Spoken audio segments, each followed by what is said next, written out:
Hey team, been thinking a lot about lately, what exactly makes a game worth it. Because to start off with, in one of my recent videos, I talked about how, and I still hold these to a certain extent, but my opinion has changed in that Arceus, Pokemon Legends Arceus was a pretty good game, but it was not replayable, and it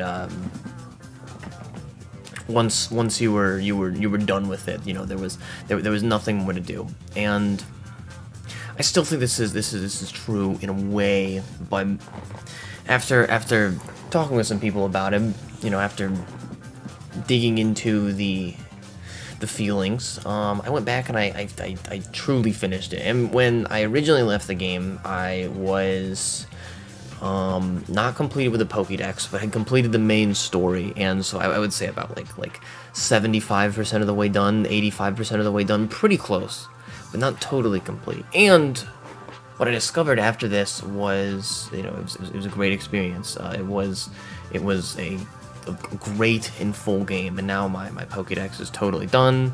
I've gotten the complete Pokédex entries across the board. Most of the side quests wrapped up. Arceus is in my team, and now I really feel like I have finished the game, and to the point of it being replayable. Some games don't necessarily need to be, and I didn't say that this is one of them. However, despite this, a lot of the benefit that I ultimately received in returning to Arceus was from post-launch content, and this stuff was great. I think is the Daybreak update was it was a delight to play through, for sure. The quality of life features that it added, the additional bonus content, it was all very fun, and I think it very well rounded out the game. And my original review of Arceus would entirely spawn from on launch material.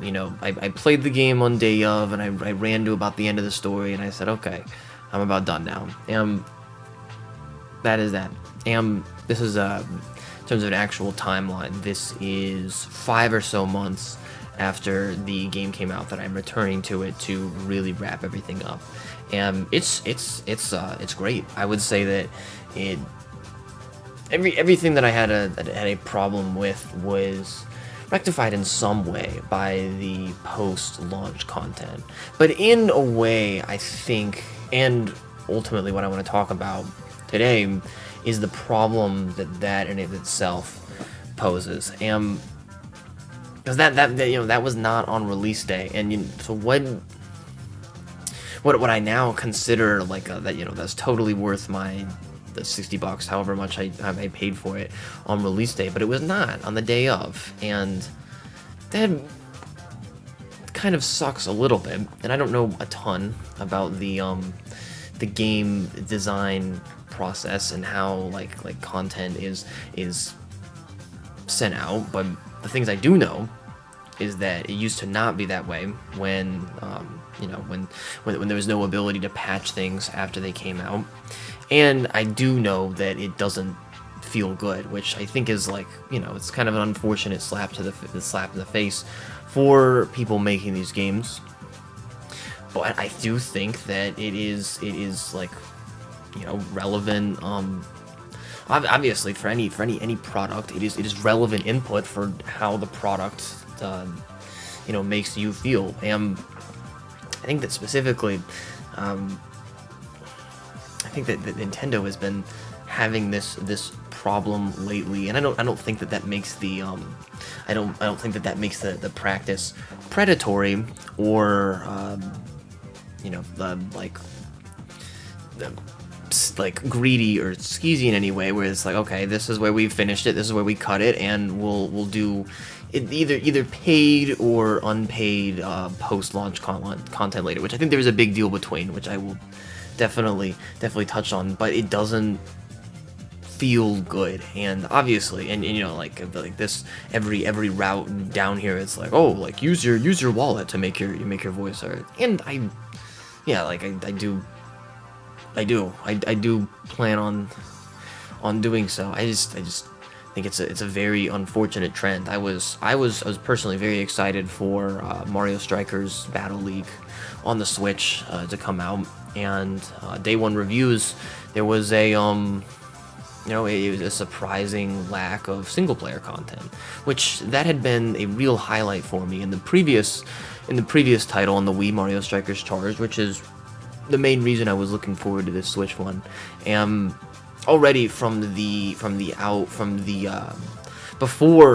very close to the game launching, it was announced that there would be at least, you know, I don't know, who knows what the future holds, but there would be 2 new characters added to the game in free post-launch content. So, you know, why would I buy a game on the day of, for if that's already on the horizon? I was like, well, I'll just wait on, not in, you know, whether it's finished or not is, and I think it's a moot point here, you know, whether or not it was finished on the day of, or whether it was finished 3 months later through post-launch content. That doesn't matter. It doesn't matter when that, like, those logistics don't actually matter. Like, as far as playing a game goes, the point is, like, you know, how does it feel? Is it fun? Am I having a good time? Is it better now than it is later? Is it better later than it is now because of these changes? And you know, I might get that game in the future, be with, you know, with additions, but it seems to be an unfortunate trend that's occurring, and you know, the only thing there is to do is to just is to just wait. But it's like, you know, what is worth in this case? I don't have an answer for that. It's however much it's like fun you have with a game. But I think that it is maybe not shocking, but at least telling that I had a significantly different opinion of Pokemon Legends Arceus, playing it on day one, saying I just got to the end game and I didn't enjoy it very much, and then 5 months later, core content has been added, and it was like, oh, this is great. Like, yeah, this is really paved out. And the big difference here, and you know, getting to this now, in terms of the way that these things feel, and obviously this is not the case for everyone, but just the difference between the individual's difference, the psychological difference in response to paid post-launch content versus free post-launch content, I think is at least worth, you know, fully looking at, because the assumption usually, I mean, like, you're paying for something, like you're paying for something. It is totally new. Like, you're getting a new thing is like, and I guess one that I'm looking cautiously, looking forward to is the new Monster Hunter DLC, which is, you know, slated to come out in about a week from now, and that seems to be significant in terms of the content that's being added. You know, an entire new set of almost everything in that game, but it comes at a price. And the content that is being added, and obviously, like, it feels like free post-launch content also, without the with it being free, it feels free, if that makes sense. And usually in that case, it is usually things that round off, you know, and it's not significant. It's not significant amounts of new content.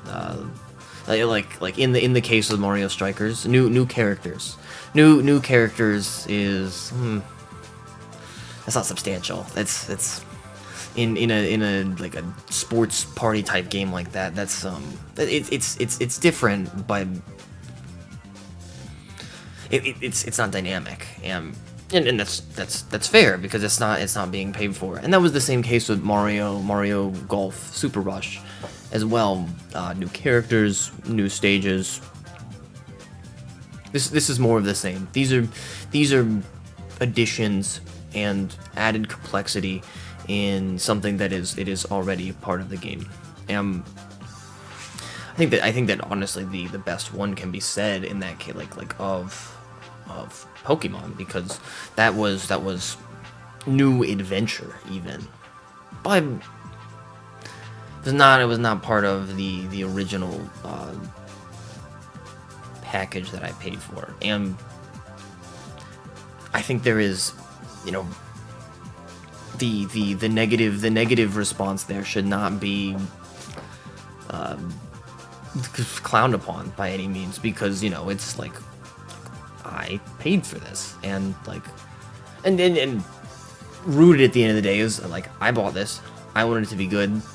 I'm unhappy that I have to essentially invest in a good game if it ever does get to that point. That's unfortunate, and I don't want the unsubstantial DLC to become paid, but there definitely is there is a difference there in the terms of content that is added. It's an unfortunate habit that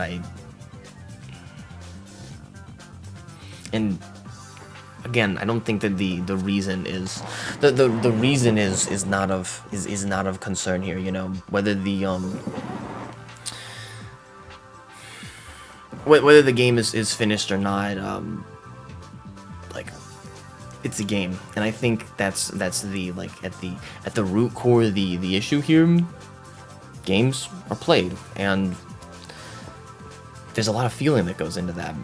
There is a ton of feel and personal experience. You know, it's not like I guess like a either like job done or not done is like in for, you know, in the most base terms possible. I buy a food, I eat the food, and like I am satiated, and it's like, okay, that was a satisfactory food because it filled me with energy.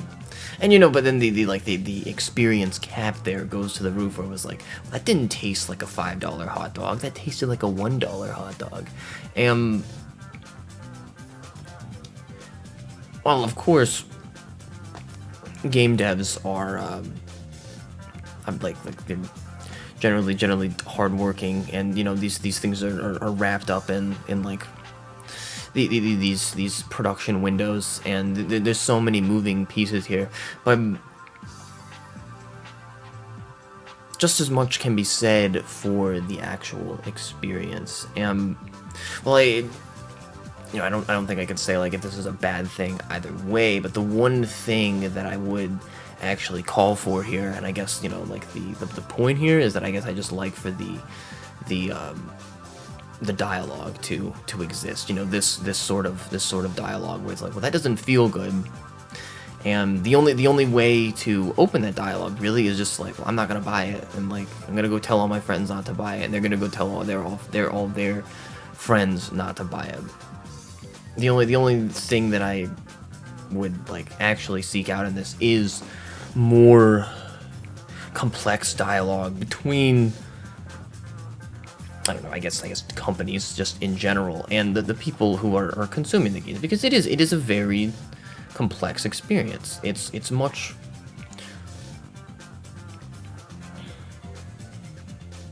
I don't know, it's hard to make the comparisons there, but I think it's a much more complex experience on the gamer end than the production dialogue is willing to take. You know, there doesn't have to be any malice here either way. There's definitely a way to continue updating games, and, you know, content and updates are two totally different things. So hopeful, and I don't know, maybe soon I'll be making the revisiting Mario Strikers, but, you know, be careful, I guess, and you know, make sure that you're try to make sure that you're getting what you really want, because the dialogue's just not there right now. And if you haven't already, like and subscribe, and hopefully we'll be back with some more videos soon.